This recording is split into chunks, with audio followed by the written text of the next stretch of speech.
एक बार फिर से स्वागत है आपका हमारी इस कहानी में। चलिए शुरू करते हैं।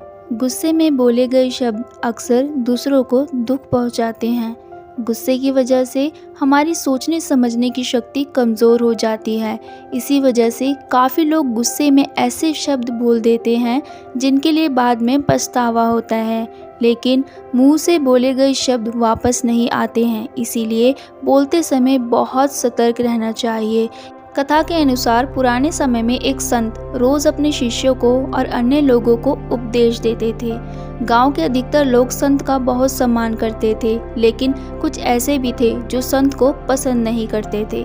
दिन संत से जलने वाला व्यक्ति उनके आश्रम में पहुंचा और सभी लोगों के सामने संत का अपमान करने लगा, लेकिन संत ने उसे पलटकर कुछ भी नहीं कहा। जब वह व्यक्ति बोलते बोलते थक गया तो चला गया।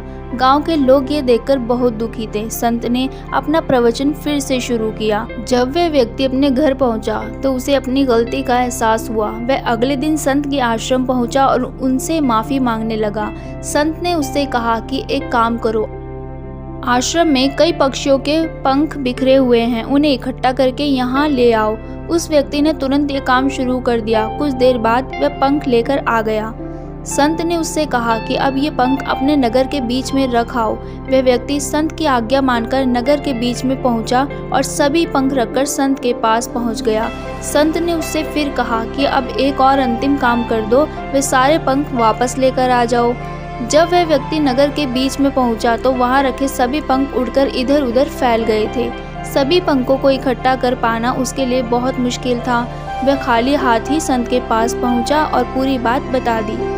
संत ने उससे कहा कि भाई, ठीक इसी तरह जब हम गुस्से में होते हैं तो जो कुछ भी हम बोलते हैं वो दूसरों को दुख देता है। जब हमारा मन शांत होता है तब हमें गलती का एहसास होता है, लेकिन तब हम कुछ भी नहीं कर सकते हैं। जिस तरह सभी पंखों को इकट्ठा कर पाना संभव नहीं है, मुंह से निकले शब्द वापस नहीं लिए जा सकते हैं। इसीलिए गुस्से से बचना चाहिए और कुछ भी बोलते समय बहुत सतर्क रहना चाहिए।